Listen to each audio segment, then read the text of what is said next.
Hello, Facebook fans, YouTube fans of DX Engineering. This is an exciting time of the year because it's June. It is antenna weather.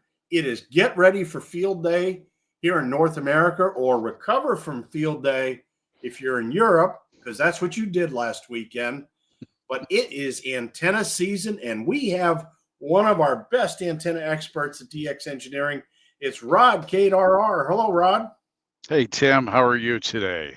Good, good. Rod, there's so many things that go into an amateur radio station. And you and I have been a part of a lot of different stations where we've helped others get started or maybe tweak some things. But, you can have one of the best radios on the planet, but if your antenna's not up to it, you're not going to work anybody. That's right. So let's talk about effective antennas, Rod, and what can people do? What can hams do this summer in June to get ready for Field Day, the VHF contest coming up this weekend, to have more fun with Cycle 25 as it hangs on here? That's right. I mean, one of the things that folks who are on HF ought to think about is safely putting up a high band antenna, whether they've been just sitting around for a while on the low bands like 80 or 40. Um, but they don't have anything up on for 20, 15, or 10 or the other high bands on HF.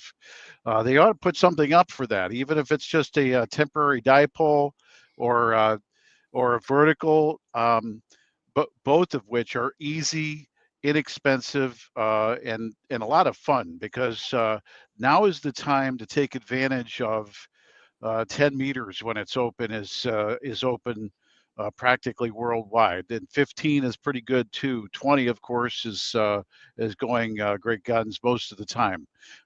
And there have been some phenomenal openings on 6 meters. So we ought to kind of like segue into the fact that VHF is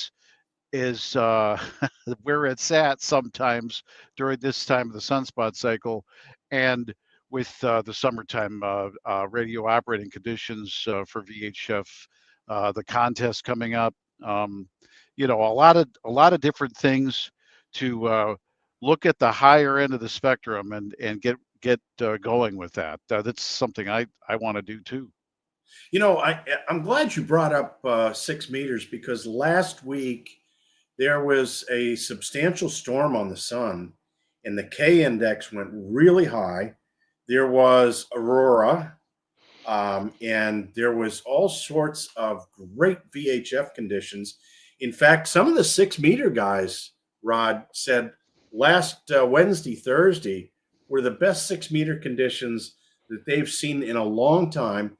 And it was a mix of sporadic E and the enhancement caused by the number of sunspots. So There was even some trans-equatorial F yes, skip, and not even necessarily trans-equatorial. There was some really good F skip on 6 meters, which is the magic band. That's what, it's magic if you ever make a contact. But when you do, you could do it with low power. You could do it with a loop antenna or a dipole. Of course, a beam helps a lot, but just get something on there because most of us now have a radio that has 6 meters, and it works at 100 watts. So get on there with just about any 6 meter antenna, catch these openings while you can because they are, few and far between, and some of them have been amazing the last couple of weeks. the activity, especially on FT8 on 6 meters. But when the band got really good and there was aurora, FT8 doesn't work with aurora. So there was activity on CW and sideband on 6 meters, Yeah, which is it's just kind great. of amazing sometimes with the aurora.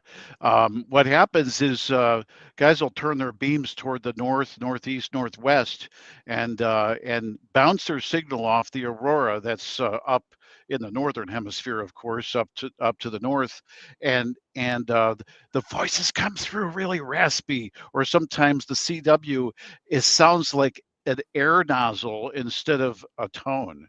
It's it's really difficult to pick up sometimes, but it can be a heck of a lot of fun.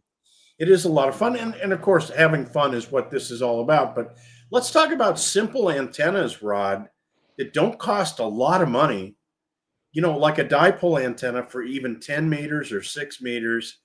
I mean, we're talking, a dipole antenna for 10 meters has got, it's pretty short, about 16 feet of wire fed in the middle. So 8 feet on either side, and just feed it directly with coax. It's nice to have a choke or a balun in there to keep the feed line from. But for that is a very efficient antenna, It and in a lot is. of cases, it'll work better than some of the end-fed things that are out there. That's right. We just introduced a whole series of low power dipoles with a low power, very effective, high common mode impedance 1-to-1 balun that's built right onto the center insulator with wire and clips and the links so that you can build your monoband dipole or a multi-band dipole with the DXE link kits as an option.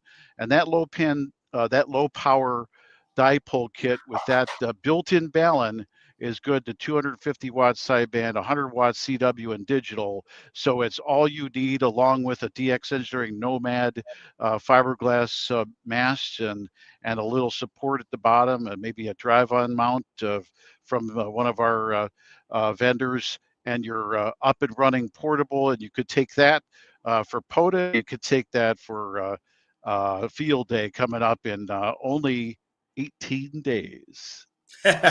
Well, yeah, that's all just great stuff, and it does. You don't need an amplifier either, Rod. 100 watts, and even some of the QRP stuff is doing really, really well. Uh, Rod, I want to look at the chat room here because a couple of things are going on. We are having trouble with the phones at DX Engineering. We know about it, Mike. We are working on it as we speak. We got our best guys on it, and they'll be back up and running soon. I want to say hello to X-Ray Echo 2 Zulu Zulu, always on from Mexico. Kilo Juliet 5 India Zulu Sierra. Jacob is on. And W3 Mike Lima Japan. Our friend Michael said one of the best things I ever was told was your antenna is the most important part of the setup, and having good coax is extremely important. I'm pretty And sure I was on with you before, Tim. I'm sorry to interrupt, but it's like the old adage. It's where the rubber meets the road. that's You right. can't go anywhere without a good antenna. Good antenna, good coax. Our friend Paul from out in Yes. California, November 6th, Papa Sierra Echo, always great content. Our pilot, Brian, W7JET, 6 meters, was open for most of the evening here in Arizona. And it's Sandy, Delta Lima 1, Quebec, Quebec. Thanks for your great work. Thank you, Sandy. And Gary, W9 X-Ray Tango, reminds us that Q65 works with Aurora. And Brian said he made 4 CW contacts on 6 meters during the opening last week. Mike, we talked about the phones. Don, November 5, Sierra Kilo Tango. A club member has a 6-meter antenna on his roof, and it works fantastic. And he has a 6-meter Moxon. And we got Jens, Delta Lima 1 Whiskey. And Rodney, Kilo Juliet 5, Fox Whiskey Charlie. Looking forward to a productive summer of radio. Antenna building is my new sport. And looking forward to my second field day as an extra. And congratulations, Rodney, on getting your extra. And Ernie is on. Awesome. Kilo Delta 8, Victor Mike Echo. And always looking for call signs here. Danny, Kilo Juliet 7, Bravo Papa November. And he likes the DX Engineering products. And Reinhard over in Germany, Delta Hotel 3, November Alpha Bravo. 6 meters was great last week. Rod, what about the low bands during summertime? What about 80 and 40 and even 160 for field day? It still works during the day. I mean, to some extent, you're going to have some weird things happening on 80 and 160. I mean, you know all too well that 160 is not doing so great at the sunspot cycle peak because of so much absorption in the D layer, and so you could do some on at night on 160 and 80. Um, but a lot of times even 40 goes bad, and so you look to that to go long early if it's open. 80 the same way, and so you have to be able to be for field day. You have to be able to be versatile. You have to be able to go. 80 is going to be really strong, and 40 is pretty much the money band. But a lot can go on 20, and now with the sunspot cycle peak in play, there's going to be stations from all over the world looking to make contacts with field day stations. And I think I saw something here about over 1,800 stations are already, like getting ready to set up Right. across North America. Yeah, there's a great uh, a reservation registration page on the ARRL website for field day locations, Oh, and you do want to register your field day location so that others can find you. And Rod, I think we really need to focus here for a few minutes on safety because every oh, year yeah. something bad happens at field day, whether the generator is not properly grounded, you need a ground stake for that generator. Make sure that there are no power lines, no, N-O, capital N-O, no power lines anywhere close to the antennas that you're putting up, and make sure that you're doing safe things. This is a real critical thing, and we can't overstate it. There are people that take too many chances with towers, with masts, with antennas, and so uh, caution and discretion and valor. I mean, you can't be a hero if you're uh, completely nulled out to zero by an accident at your field day site. So please be careful with all of the temporary setups. Real quick, I did want to say if you're going to do multiple bands at the same time, get those adjacent band antennas as far apart as you can. What is that, about 1,000-foot circle that you're allowed to do? Get those into and get them perpendicular to each other too. I mean, Right. there's just a lot of great tricks.